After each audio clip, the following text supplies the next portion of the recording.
My next project is going to be to rebed a couple of the hatches that are up front.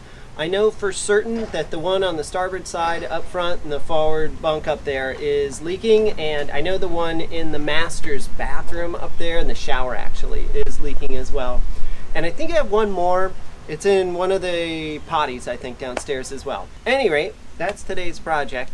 So I've got a couple of things here. I've got some butyl tape. So I'm going to be using butyl tape instead of using Sika on this, just because I think this might be easier, and if it fails, it'll be a lot easier to clean up, and I can then switch back to Sika if this doesn't work. But from what I understand, this stuff works pretty well. Yeah.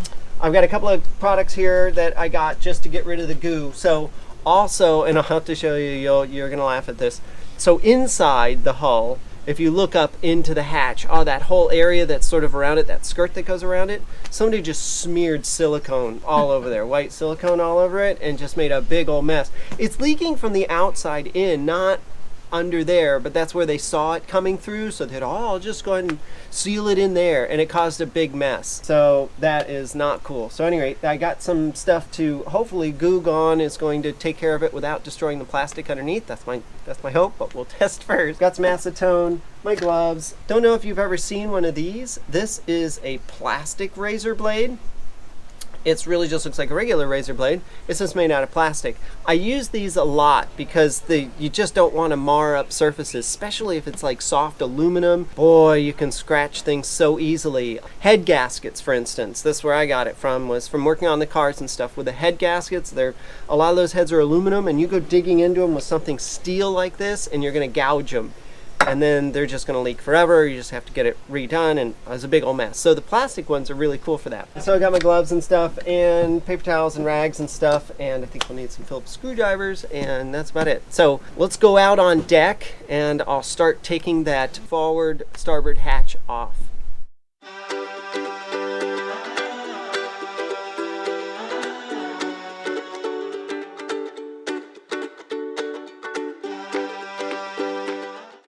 Our boat has these fancy pants flush mounted hatches here. So they're really nothing more than the regular hatches. They just don't have a big lip around them. Actually, they kind of do. They're just countersunk. So take a look at this. So it's just really no different than the regular hatches here. So I'm going to have to take out these Phillips screws here all the way around. Now there is a bit of corrosion here as well. I don't know, I don't know if that's an issue or not, but we're gonna have to clean all this up because it's really dirty here too.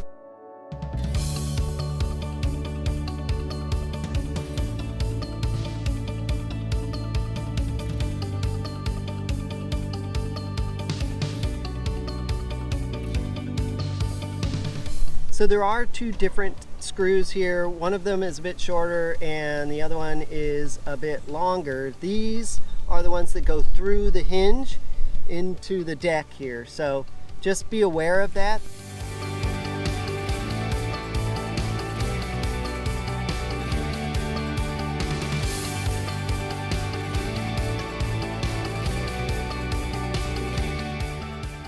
So this is what I was talking about, where they just sort of smeared a bunch of silicone or caulk or something up here. See it? All the way around.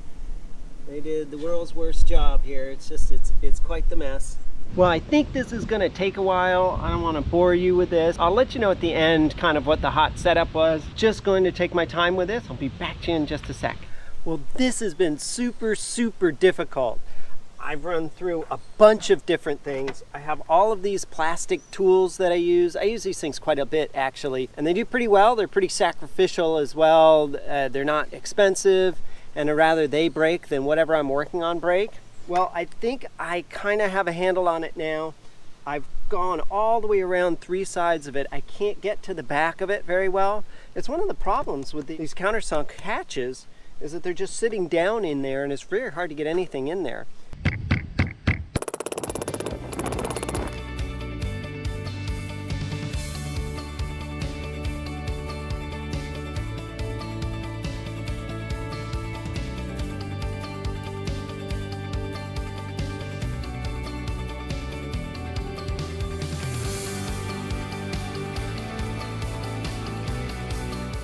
Oh my gosh, holy cow. All right, well there it is. It's out. My gosh. All right. All right, well take a look at this. I mean, really, do you need that much caulk? Holy cow. Look at this. My God. Somebody tried to caulk it from the bottom side as well. So you shouldn't have to. I mean, this is just ridiculous. This skirt that goes around here shouldn't be an area where water gets in. Water should stop here and that's it. It's done. Shouldn't ever get to here. So if it's getting to here, then obviously the top seal, like this, see how that's just peeled up right there? Yeah, well, that might be it. Same thing over here. It's peeled up as well. And this corner as well. So you can see that there's just no caulk there. So that's why it was leaking. All right, well, I'm gonna go through and clean this, and I'm gonna use my spatulas, my plastic knife, all sorts of stuff to try and get this done, and then hit it with the goo off, try to get the rest of it off, and then I'll hit it with acetone after that. But jeepers, this is just kind of a thing, and I think this is gonna take me a while, so I don't wanna, once again, I wanna bore you with all of this. It's just gonna be a bit of a manual process pulling all this stuff out. So, all right, okay, well, I'll get back to you in a sec. So here's just a quick little demo on the plastic razor blade. It just does a great job through here, and it won't mar anything up, but look at it go. I mean, I can get the last little bit of this with a solvent, actually, but I don't have to worry. So if I use something like this, you know, I'm always gonna, there's the chance you could gouge it or dig it in somewhere, and I'm not sure it really does much better than this, and a razor blade would be also really bad, a regular razor blade, but this stuff works pretty well. I mean, it's pretty amazing how well a plastic razor blade works. Look at that. You just kind of keep working through this, and look at that. It takes it all the way down to the surface, just about. Look at this. It's pretty awesome. Well, I'll show you the results of all the cleaning. It took me hours, as I thought it would, and it's not that great, actually. So I was able to get this surface pretty clean. So it looks really good, actually, all the way around. And that's the most important part, right? Because that's the sealing surface that we're gonna seal with, and it's gotta be super duper clean. But down here, this box that's in here, this sort of spacer thing that's in here, not so great. I could not get that stuff off. I had a couple of different chemicals I was using to get it off, and even acetone.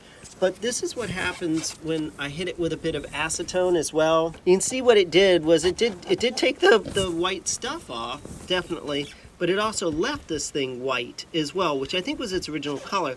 But it looks like it might have even taken the texture off of it or something. I don't know, it's hard to tell. It looks a little weird. Here it is more in the light here, this area here, and over here. There just isn't much I can do. There's a crack here and there's tape behind it, so it wasn't something I did. Somebody had taped that originally. So I think what I'm gonna do with this whole project is to set the hatch and make sure that we don't have any water egress anymore. And then I'll deal with this skirt and also the cover down below as a separate project because, yeah, I'm not sure exactly what to do with it. All right, so let's get to acetoning and cleaning the top of this and get our hatch back in. So I'm just using some standard acetone here. Just want to clean these surfaces so they're super, super clean. So we've got a nice clean surface to bond to. We want to make sure we do the frame as well. I had to work with it a bit, try and clean it up and get all the broken paint out of there so we have something to stick to. I never noticed that. See, look at that. They've got a bit of caulk actually on the glass, and there's not much I can do about that. I can't put acetone on that. See if our plastic razor blade can come to the rescue here. Take this off. Yeah, that's exactly what this is for. It won't mar the surface underneath it. It may take a little bit of work to get it off, but look at that. That's better, huh? There we go. Yeah. This whole thing needs a good cleaning. Vacuum it too. With our hatch completely clean, my next step is to put on the butyl tape. I've never done this before, so this will be interesting. Take a look at this. So this is 3/4 inch butyl tape, it says, and 30 feet. I think I got it off of Amazon. I'm certain I did. Pretty sticky stuff. I'm just going to lay a bead all the way around the outside of this. There's no sense in putting anything on the deck. This will just squish right down from here. Plus, we don't know exactly where it's supposed to be on there anyways. Paper's a little weird going around the corner. That's a bummer, but that's okay though, because obviously pulling the paper off. So let's just kind of relief it a little bit so that it can lay down flat. I'll get to that in a second.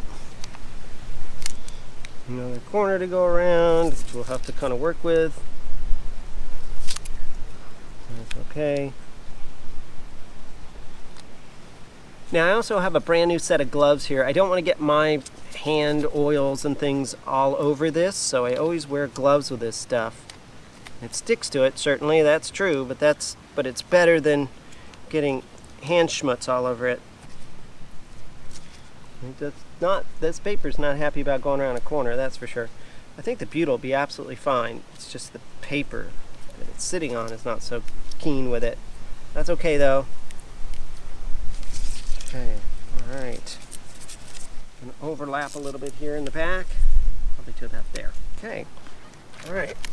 Well, let's see. Let's put this thing in test fit in here. See where we are. I want to get a couple of screws in just to make sure we've got it aligned properly, and then I'm going to do a little more treatment for the screws themselves. Yep, so that's one right there, and maybe do this one in the back. Yeah, good. Okay, good. Screw back here. Now remember on the back here that the screws have to be the longer screws because they go through the hinge. I know this looks a little haphazard, but I'm trying to lock it down in different places actually, instead of just all around in a circle.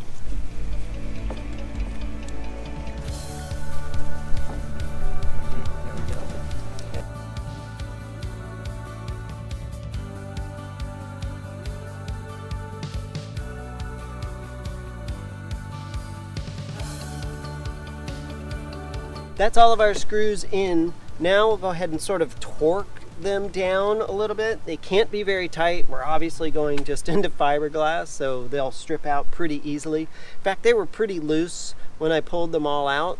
But more importantly, I want to go sort of in a cross pattern on this and not go around in a circle. I don't want it to kind of warp into place. I'd rather it be set on opposite corners and opposite ends and things. So that's what we're going to do. Doesn't matter where you start, really. So let's start here, and we'll just sort of run this down a little bit. Notice I'm 2 fingers, right? I can feel this stuff squishing out as well, which is awesome. And do this guy over here. Yep, nice squishage. Here. And here. And then what about this guy over here? This guy over here. Yeah, that's sounding good. I'm hearing little pops too, so it's getting the air out. So that's pretty sweet. Yeah, you hear that? Little pop. That's a good sound.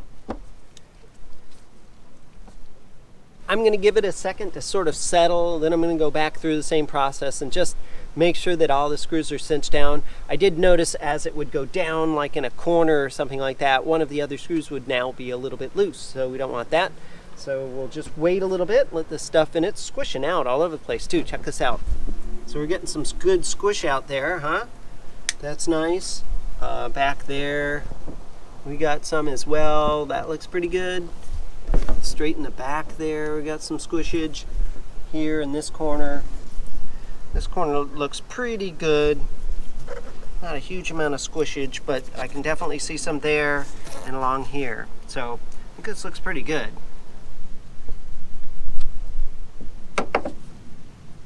Well, that feels good. Yeah, nice and tight. Sweet.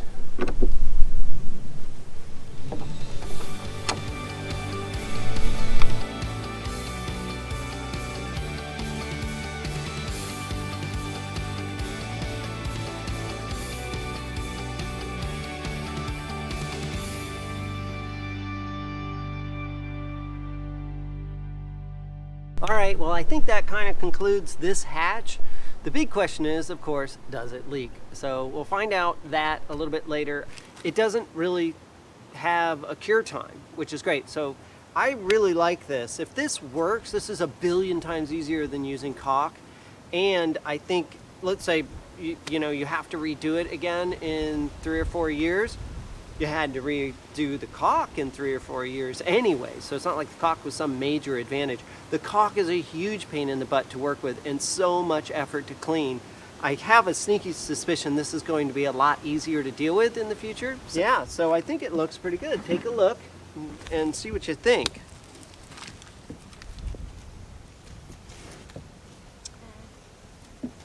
So there's the back edge there.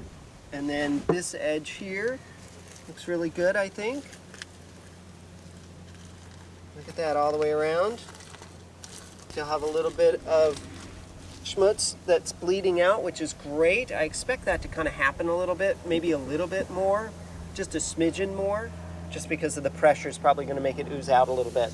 There's one more little thing I wanted to show you. I'm going to use a little bit of silicone paste on the gasket all the way around here just to ensure that it actually seals well to the deck lid here. It's just a simple thing. Don't put a ton on there, it'll get real greasy. Just enough to sort of wet the surface all the way around, and it'll ensure a really good seal. You don't want a huge amount or any left over because it will sort of attract dirt. So you don't want it gooping up or glopping up anywhere. There shouldn't be too much dirt on a boat.